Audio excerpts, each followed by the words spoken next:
How's it going, everyone? Gonna talk the news that seems to be circulating quite a bit on the social media gaming world right now. PlayStation 5 price to increase in select markets due to global economic environment, including high inflation rates. We'll talk all about that. It's not increasing price over here in the States, but other markets it is, so we'll cover that. Dying Light 2 is getting a pretty nice community update, and Tactics Ogre Reborn gets a bunch of details coming from Square Enix. We'll talk those briefly in just a little bit. Alright, first up, PlayStation 5 price to increase in select markets due to global economic environment, including a high inflation rate. New recommended retail prices coming to select markets in the EMEA, APAC, and LATAM regions, plus Canada. So, let's go over everything. This is coming directly from Jim Ryan, President and CEO of Sony Interactive Entertainment, over on the PlayStation blog. The global economic environment is a challenge that many of you around the world are no doubt experiencing. We're seeing high global inflation rates as well as adverse currency trends impacting consumers and creating pressure on many industries. Based on the challenging economic conditions, SIE has made the difficult decision to increase the recommended retail price, the RRP, of PlayStation 5 in select markets across Europe, Middle East, and Africa, Asia Pacific, Latin America, as well as Canada. So, over in Europe, it's going up to $550 for the Blu-ray disc drive and $450 for the digital edition. UK, $480 for the disc drive version and $390 for the digital edition. Japan, which this is going into effect on September 15th, 60,478 yen, including tax, and 49,478 including tax. That's for the Blu-ray disc drive and the digital editions, respectively. China, $42.99. Digital editions, $34.99.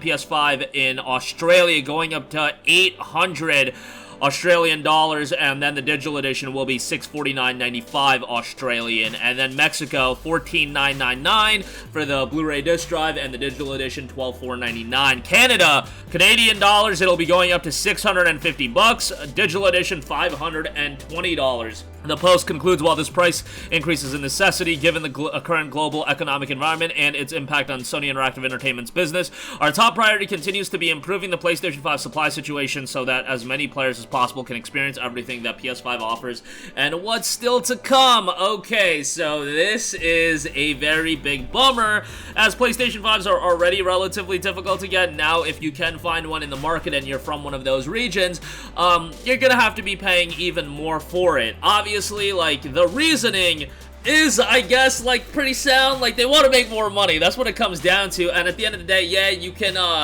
make the argument about inflation and whatnot, but it's not like our bank accounts are worth more, you know, unless you're investing properly and you can make money off your money and everything like that. But a lot of people just keep money in their bank account, and yeah, that's losing value as things are going up in price. So I just hate to see stuff like this.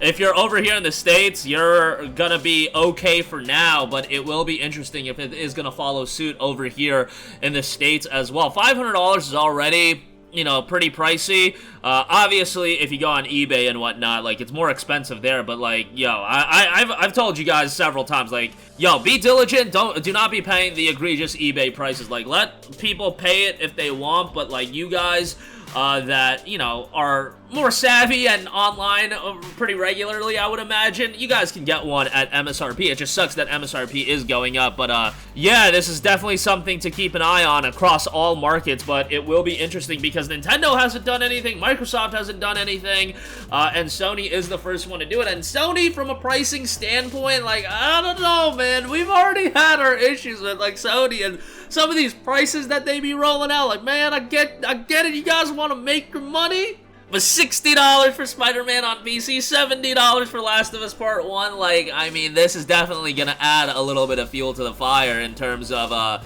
people not being down with Sony prices. I am really curious on what this DualSense Edge controller is gonna be priced at, because, yeah, Sony's, price points recently have been, pretty high, so, yeah, something to follow there. Unfortunate news, but what can I do about it? I'm just bringing you guys the news. It's unfortunate and it sucks, but reality of the situation. Alright, moving on from that, Dying Light 2 Stay Human community update.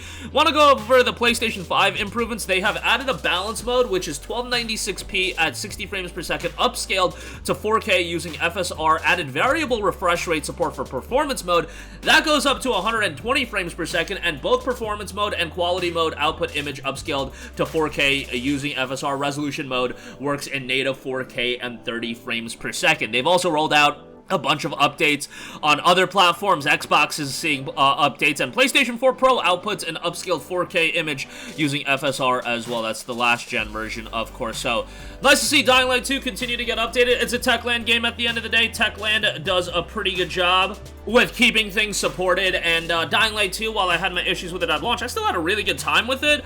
I thought the parkour gameplay was great. The combat, not as much, but hopefully it continues to make progress. I know they just revealed some new content for the game, so that's pretty cool, but I imagine the content support is going to be rolling out for a few years when it comes to Dying Light 2, since Techland's pretty good about that, and they did a great job with Dying Light 1 as well. So be on the lookout for more updates as far as that's concerned, and be on the lookout for that game getting cheaper and cheaper. It was 20 bucks used at GameFly not too long ago, and I thought that was a great price, but come like Black Friday time, I could see 20 bucks new, $15 even might be a little pushing it, but I could easily see that. Lastly, I do want to talk a little bit about Tactics Ogre Reborn, as that has gotten a lot of detail. This is another game that price point, like, a little bit but yeah, that's like the reality with games in general these days. Like, Tactics Ogre Reborn is 50 bucks. Tactics Ogre Reborn remakes the battle system of the game. This document will cover some new areas related to this topic, such as the elements and the gods that govern them, as well as introduce some of the gameplay basics to provide a foundation for better understanding the new features that we'll be introducing in the next round of information. Many of the game's basic gameplay elements have been included in other tactical RPGs released after the original Tactics Ogre. However, the depth and high quality execution of their implementation in Tactics Ogre far exceeds those in other games, and Tactics Ogre Reborn now refines them even further. There's a lot of information regarding the tarot cards and narrative decisions in the game. Tarot cards are traditionally used in fortune telling, but they are also deeply connected to the Ogre Battle series, and Tactics Ogre is no exception. One particularly important role they play is in character creation. During character creation, after the player chooses a date of birth for the protagonist, they will be posed questions from several of the 22 cards known as the Major Arcana.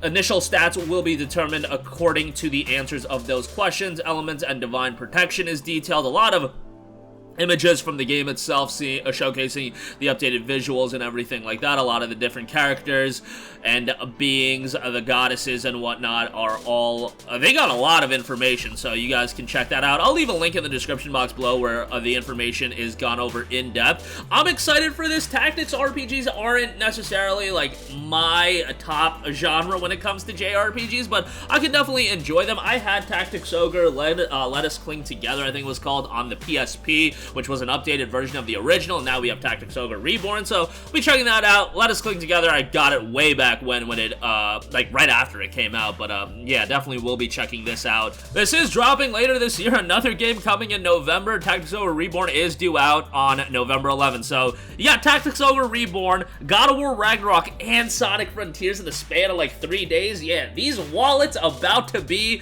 pile-driven into oblivion if you are the kind of person that's picking up all of these games. I imagine a lot of you guys are probably going to wait on sales for some of these, but nonetheless thought I would mention that. But that's going to do it for me. Again, unfortunate news about the PS5 price increase in various regions. It will be interesting to monitor the situation as far as this happening in other regions as well. Dying Light 2 gets a community update. Some PS5 improvements are coming, and Tactics Ogre Reborn gets a bunch of information. That's going to do it for me. Sound off with all of your thoughts in the comments section down below. Definitely want to hear your guys' thoughts on this price increase. But yeah, thank you for watching, and goodbye. Hey guys, we hope you enjoyed the video, and if you did, make sure to hit the subscribe button, and if you're already subscribed, do us a favor and hit the bell icon. This way you'll be notified whenever we post a new video. That's the best way to keep up with all of our uploads, and we usually try to upload 2 videos a day. And with the bell icon hit, you'll be notified whenever we do upload a video. As always, thanks for watching.